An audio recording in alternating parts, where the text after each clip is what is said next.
UKLO 1 year masters. No IELTS required up to 5 years visa. High visa success rate. Exactly. కానీ ఈ మధ్యన ఇంకొక trend start అయింది sir. అంటే కాంబినేషన్స్ మీద వెళ్ళిపోతున్నారు sir. Producers they are dumping lot of money అనే ప్రాజెక్ట్. కాంబినేషన్ ఉంటే చాలు. మరి కాంబినేషన్ లేకపోతే బిజినెస్ ఎలా అవుతుందండి? కాంబినేషన్స్ అయినా మెయిన్ మీకు కంటెంట్ అక్కర్లేదా అంటే? కాంబినేషన్ అంటే ఇప్పుడు కమర్షియల్ ప్రోడక్ట్ అండి సినిమా అంటే. What is a commercial product? ఇలాంటిది ఉంటే ఎక్కువ మంది ఈ ప్రోడక్ట్ కొనడానికి ముక్కు చూపుతారు. అది పాయింట్. ఫలానా యాక్టర్ ఉన్నాడు, ఫలానా డైరెక్టర్, ఫలానా హీరోయిన్, వీళ్ళు అది ఎలా వస్తుంది? వాళ్ళ ట్రాక్ రికార్డ్ బట్టి వస్తుంది. ఆ ఫలానా హీరో ఇంత సినిమా ఎంతలో తీస్తే అంత చేసింది, అంతలో తీస్తే ఇంత చేసింది అని ఒక లెక్కలో స్టార్ట్ అవుతుంది ఫస్ట్. కానీ మధ్యలో వేరే సినిమా వస్తుంది. లేకపోతే ఇప్పుడు ఫర్ ఎగ్జాంపుల్ స్త్రీ 2 అనుకోండి. స్త్రీ 2 మొత్తం ఇండస్ట్రీ పెట్టినప్పటి నుంచి ఉన్న థీరీస్ అని చెత్తపట్లు వేసేసింది. మొత్తం రివర్స్ చేసి పాడేసింది. అదేంటి ఫైనల్ గా డెమోక్రసీలో ఎవరు గెలుస్తారో తెలియదంటే ఏ సినిమా ఎందుకు ఎప్పుడు ఎంత చూస్తారని కూడా ఎవరికి తెలియదు. That and which is the truth about real life also. ఇప్పుడు మీరు అందరూ లవ్ చేస్తారో లేకపోతే నచ్చి పెళ్లి చేసుకుంటారు. ఎన్ని మ్యారేజ్ వర్కౌట్ అవుతాయి? మీ కెరీర్ డెసిషన్ ఏమి తీసుకుంటారు, అది పోదు. అన్నిట్లోని మీరు అనుకునే most of the time wrong వెళ్తాయి. సినిమా ఇండస్ట్రీ మీద మీరు ఎక్కువ కాన్సన్ట్రేట్ చేస్తారు. ఇప్పుడు ఒక ప్రొడ్యూసరు విపరీతంగా డబ్బులు ఖర్చు పెట్టి చేసేస్తున్నాడు. అసలు ఏమో ఏంటి ఇలా ఖర్చు పెట్టేస్తున్నాడు అనుకోవడం. అవి హిట్ అయితే విజనరీ అవుతాడు, ఫెయిల్ అయితే ఇడియట్ అవుతాడు. అది దాన్ని బట్టి ఉంది, అతని బట్టి కాదు కదా అది.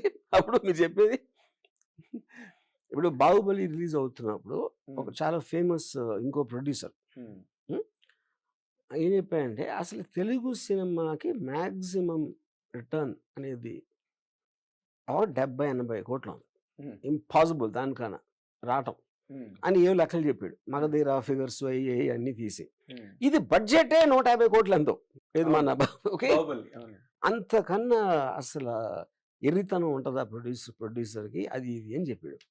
కట్ చేస్తే బాహుబలి ఏమైందో మనకు తెలుసు. అప్పుడు ఏంటి, అతను చెప్పింది రైట్ అయి ఉంటే శోభి ఆర్లగడ్డ ఇడియట్, ఇప్పుడేమో జీనియస్ విజనరీ. అది నేను చెప్పేది. ఒక ఫిల్మ్ క్యారెక్టర్ మార్చేసింది అంతే కదా, అంతే ఒక రిజల్ట్. కానీ బట్ ఇప్పుడు ఇంకోటి అప్పుడు ఏమవుతుందంటే చాలాసార్లు ఇంత ఖర్చు పెట్టి ఎందుకు తీస్తున్నారు అంటే అది యాక్చువల్లీ సిలీ ఆర్గ్యుమెంట్. ఎందుకంటే మీకు రిటర్న్ అంత చూపెడతాం. మంచి సినిమా వస్తే బాహుబలి 2 అలాంటి సినిమా RRR లాగా వస్తే 1000 కోట్లు 2000 కోట్ల రేంజ్కి వెళ్ళిపోవటానికి ఛాన్స్ ఉంది అని మీకు అనుకున్నప్పుడు ఎవరో కూడా నా సినిమా యావరేజ్గా ఉంటుంది అనుకుని తీరు కదా. ఎవరో కూడా నా సినిమా ఓకే అని తీరు, బ్రహ్మాండంగా ఉంది అనుకుంటేనే తీస్తారు. లేకపోతే ఎందుకు తీస్తారు సినిమా? ఎందుకు తీస్తారు? ఆ టైంలో వాళ్ళు అనుకున్నారు, ఆడియన్స్ అనుకోలేదు. కానీ అది ఎప్పుడు తెలుస్తుంది? రిలీజ్ అయితే తెలుస్తుంది. అప్పుడు ఎలా పాసిబిలిటీ చెప్పండి. అంటే ఇప్పుడు మీడియా సో అప్పుడు ఏమవుతుందంటే ఇప్పుడు సపోజ్ హీరోకి హీరో రెమ్యూనరేషన్ అనేది అన్క్వశ్చనబుల్. ఎందుకంటే తన ఫేస్ చూసి టికెట్ కొంటున్నారు ఆడియన్స్. అప్పుడు ఈ హీరో ఉంటే ఎంతకు అమ్ముడిపోతుంది అనేది ఉన్నదనుకోండి ఒక లెక్క. అప్పుడు మీకు మేకింగ్ కాస్ట్ హీరో రెమ్యూనరేషన్ బట్టి మీకు ఎంత రిటర్న్ వస్తుందో అర్థమెటిక్స్లో ఉంటుంది. అవును సార్. మెయిన్ ప్రాబ్లం ఎక్కడ వస్తుందంటే ఈ సపోర్టింగ్ కాస్ట్ టెక్నీషియన్స్ వీళ్ళందరూ వైట్ ఎలిఫెంట్స్ అయిపోతారు. అసలు వాళ్ళని కంట్రోల్ చేయడం అనేది జరిగే పని కాదు. వాళ్ళ పేరు చూసి ఎవరు టికెట్ కూడా కొండవు. హీరో ఉంటే వచ్చేస్తారు అంతే, మిగతా వాళ్ళు ఎవరు ఉన్నా లేకపోయినా వస్తారు, what ever minimum people you know. అప్పుడు ఇదంతా కలిసి వైట్ ఎలిఫెంట్ అవుతుంది. ఇప్పుడు అది VFX అనుకోండి, లేకపోతే ఇప్పుడు ఏంటంటే ఒక ఆర్గ్యుమెంట్ ఏముంది, స్టార్స్ అంటే ఎంతమంది సైన్యంతో వస్తున్నారు అంటున్నారు. అది చాలా సిలీ ఆర్గ్యుమెంట్. ఎందుకంటే పాయింట్ మీరు ఆల్రెడీ సడన్ గా రావట్లేదు కదా, ముందే తెలుసు కదా వస్తారని. ఆ పర్టికులర్ స్టార్ ఇలా ఉంటాడు, ఇంతమందిలో వస్తాడు, అన్ని చెప్తారు. అంతా తర్వాత కదా తీసిన సినిమా. ఇంకోటి ఏంటంటే స్టార్ కూడా అలా అయిపోతే స్టార్ అవడం ఎందుకు ఇంకా